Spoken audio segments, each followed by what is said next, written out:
Hello, it's Valentine's Day for me. Hopefully I'll get this up on Valentine's Day, but I'm slow with computers, so you just never know. So here we have My Funny Valentine. I'm trying to be themey, even though I think this is a really mean and dumb song. I don't think it's a dumb song. I really like the chords and the melody. I think it's a gorgeous melody, but the words are really hateful. And I think whoever wrote this probably doesn't even have a Valentine because hopefully their Valentine will not stand for this type of treatment. Anyway, so I talked a lot about the chords and the melody in the video about the lead sheet, about just playing the simple melody. Now that we're in this arrangement video, I don't want to spend too much time on that because I want to talk so much about inversions with this song. So if you want to hear about shifting, if you want to hear about what's going on with this walk down, the first 4 measures of the A section, please go back and watch that video. They're going to be at the very top of the video.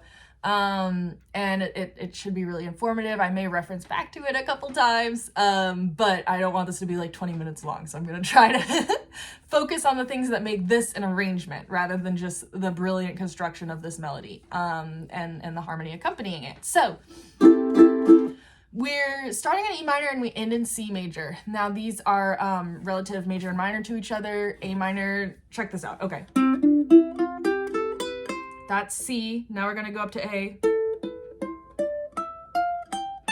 Same notes. We're just starting on a different place. So we're starting on an A instead of a C. Makes it sad. That's the thing. So let's talk about these chord positions. So if you look at the chords that I accompany with the lead sheet, it's just...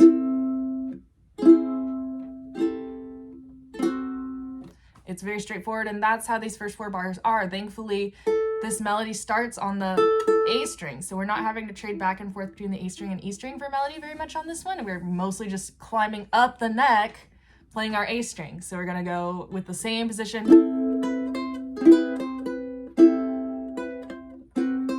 And you can really see exactly where those chords come from. Now, some of my students are like, hold on, this isn't G sharp augmented. This is an A minor 6, and what I would say to those students is we always put the melody first. So even if you have to alter the chord to match the melody, if you're playing the melody on the A string, the note you're playing on the A string might not belong to the chord. So even though G sharp augmented doesn't have a B note, this is a B note, it has a 3rd fret C note,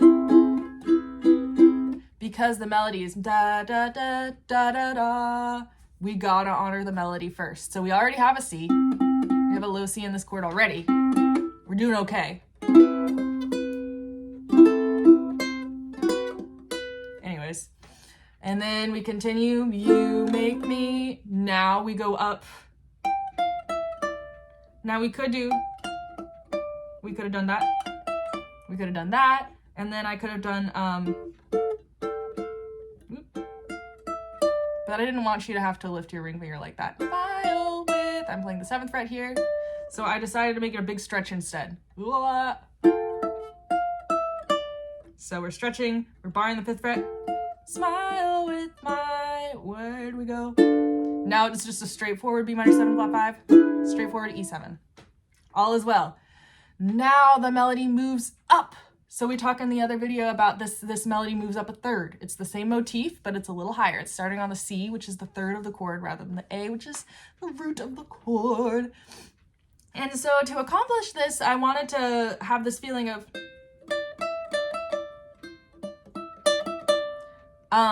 but it was hard to find a chord because I want to be mindful. Some of my students have arthritis. Some of my students have, reasons why they can't stretch across the fretboard quite as much as I can with my long, knobbly witch hands. So what I like to do when I have an occurrence like this, instead of... I like to utilize my high G string. So this is something guitarists can't do. And you always want to, you don't want to play your ukulele like I don't want to play my ukulele like a guitar with crutches, right? I want to utilize the things that make the instrument. So when I make this shape, C, D, E, D, E, D, and that's so much easier. You can bar.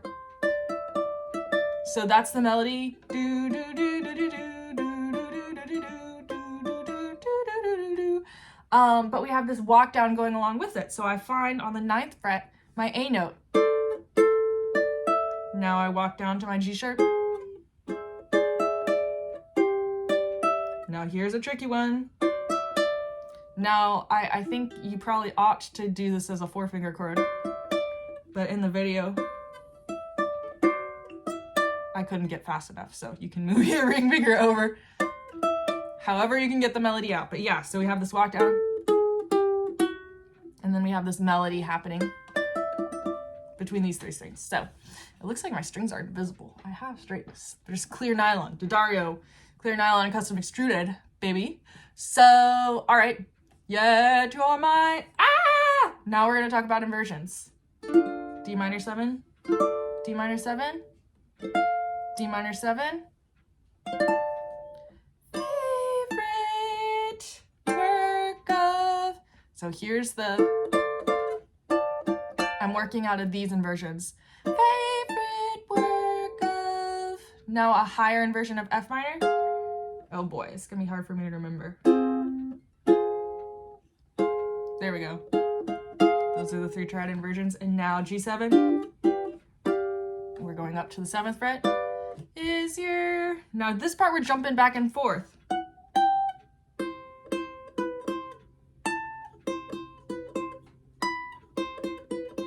That's hard. This is just gonna be hard. Unfortunately, I don't have a shortcut for you with this B section, but it's really pretty when you. Now, once again, I don't have a D in this note. Is this the real life? Is this just fantasy? Sorry.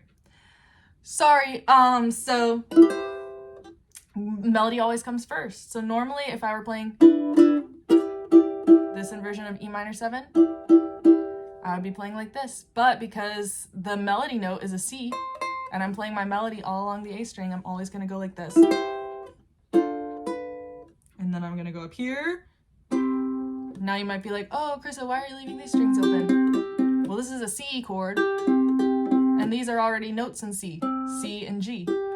C chord is made up of C, E, and G. So I like to hold this down to be a C an octave up so that you can, you know, like,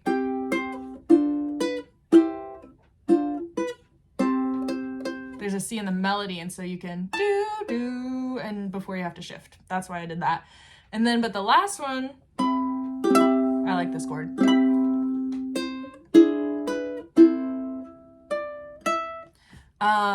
We have to shift faster there to get down to the C, because I made it an E instead. Now this is out of the E7. This is an F shape higher up. So we have our F, F, F. You might recognize this from your B flat shape, B, C, C sharp, D, D sharp, E, F. And your pinky on the 12th fret. And then we have our, you might recognize this as your B flat shape. B flat, B, C, C sharp, D, D sharp, E. E7. And then we have the same thing. Da, da, da, da, da, da. And then we move up to our second motif section. Now we go way high. This is cuckoo bananas. This section, I'm not crazy about. I left the C open so that it's not all of a sudden really tinny and high up. And now, this is a B minor 7 flat 5. Now here's the B minor 7 flat 5 of it all. You might recognize this from a D minor 7 flat 5 down here. And I move the shape all the way up to a B. And then that's your E7, so you've got your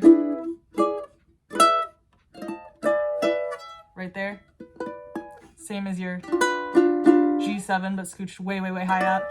So your finger's still on the 14th fret, and so you're making this weird shape. And then this is our A note and our high, high, high C note, so it's the same as this, but an octave up. And then this is the same as our F7 shape. And then moving into this version of F, or this, however you like to play it. This is our D7. Once again, same as the F shape. G7 shape. So hopefully that explains some of those crazy chords for you. I didn't make 2 recordings of the play along this time because it's a really slow song already. And again, I try not to make these videos like 20 minutes long. So there's one play along right after this, but if you're looking for a slower version, I'm gonna post this to my YouTube as well. And if you click that little gear thing, you can adjust the speed to 0.75% and slow it down a little bit so you can play along with it better. As always, comment below if you have any questions. Thanks.